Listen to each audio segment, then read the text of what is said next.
Praise the Lord. क्रूस पर यीशु का पहला वचन। हे पिता, इन्हें क्षमा कर, क्योंकि ये नहीं जानते कि ये क्या कर रहे हैं। प्रिय भाई और बहनों, आज हम क्रूस पर यीशु मसीह के पहले वचन पर ध्यान करेंगे। जब प्रभु यीशु को क्रूस पर चढ़ाया गया, उस समय उनका शरीर घायल था, सिर पर कांटों का मुकुट था, हाथ और पैरों में कीलें ठोकी गई थी और लोग उनका मजाक उड़ा रहे थे। उस भयानक पीड़ के बीच यीशु के मुंह से जो पहला वचन निकला वो बदला या शाप नहीं था, बल्कि क्षमा की प्रार्थना थी। लूका का सुसमाचार 23:34 में देखते हैं, हे पिता, इन्हें क्षमा कर, क्योंकि ये नहीं जानते कि ये क्या कर रहे हैं। ये वचन हमें परमेश्वर के प्रेम, दया और क्षमा की गहराइयों को समझता है। आज हम इस वचन से 4 महत्वपूर्ण सच्चाइयों को समझेंगे। पहला, यीशु ने अपने शत्रुओं के लिए प्रार्थना की। जब यीशु ये वचन बोल रहे थे, उस समय उनके चारों ओर कौन लोग थे? रोमी सैनिक जिन्होंने उन्हें क्रूस पर चढ़ाया, यहूदी अगुवे जिन्होंने उन्हें सजा दिलाई, भीड़ जो उनका मजाक उड़ा रहे थे। इन सभी लोगों ने यीशु के साथ अन्याय किया था। फिर भी यीशु ने कहा, हे पिता, इन्हें क्षमा कर। सामान्य मनुष्य क्या करता? अगर कोई हमें थोड़ा भी दुख दे तो हम गुस्सा हो जाते और बदला लेने की सोचते हैं। लेकिन यीशु ने हमें सिखाया कि सच्चा प्रेम अपने शत्रुओं के लिए भी प्रार्थना करना है। मत्ती का सुसमाचार 5:44 में देखते हैं, अपने शत्रुओं से प्रेम रखो और अपने सताने वालों के लिए प्रार्थना करो। जैसे एक पिता अपने छोटे बच्चे को माफ कर देता है जब वो गलती करता है, वैसे ही परमेश्वर भी हमें क्षमा करना चाहता है। यीशु का पहला वचन हमें सिखाता है कि मसीह जीवन का सबसे बड़ा गुण क्षमा है। सेकेंड पॉइंट, यीशु ने परमेश्वर से प्रार्थना की। ध्यान दीजिए कि यीशु ने कहा, हे पिता। ये शब्द हमें दिखाता है कि क्रूस की पीड़ा में भी यीशु का परमेश्वर के साथ संबंध अटूट था। जब हम दुख में होते हैं तो अक्सर हम शिकायत करते हैं, लेकिन यीशु ने हमें सिखाया कि दुख के समय हम परमेश्वर की ओर देखना चाहिए। भजन संहिता 34 और 17 में देखते हैं, धर्मी लोग पुकारते हैं और यहोवा सुनता है। यीशु जानते थे कि अंतिम न्याय परमेश्वर के हाथों में है, इसलिए उन्होंने बदला लेने के बजाय प्रार्थना का रास्ता चुना।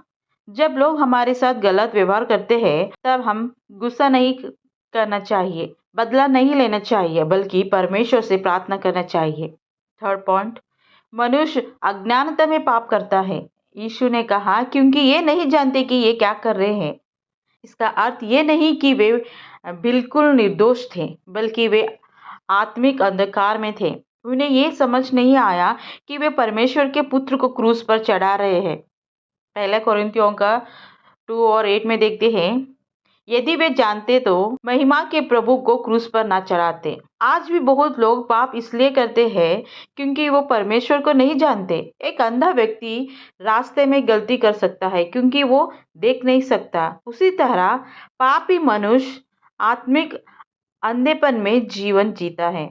इसलिए यीशु ने उनके लिए क्षमा की प्रार्थना की। फोर्थ पॉइंट, क्रूस परमेश्वर की महान क्षमा को दिखाता है।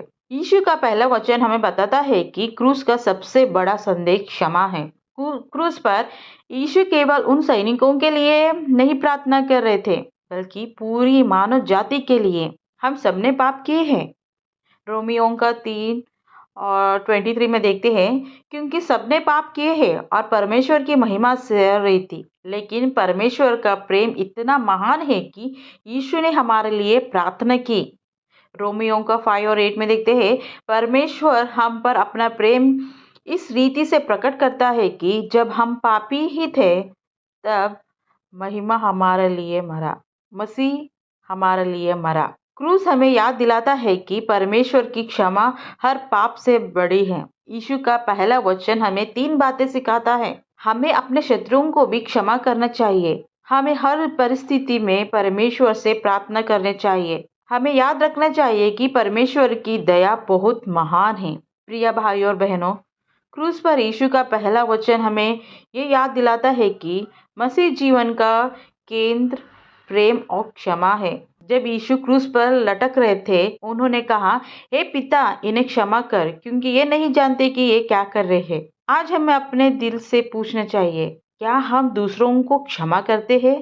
क्या हम अपने शत्रुओं के लिए प्रार्थना करते हैं? यदि हम यीशु के सच्चे चेले बनना चाहते हैं, तो हमें भी क्षमा का जीवन जीना होगा। प्रार्थना करेंगे। हे स्वर्गीय पिता, हम तेरा धन्यवाद करते हैं कि तूने अपने पुत्र यीशु मसीह के द्वारा हमें क्षमा दी।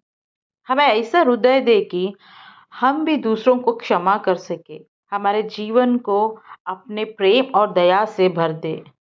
यीशु के नाम में प्रार्थना करती हूँ। आमीन।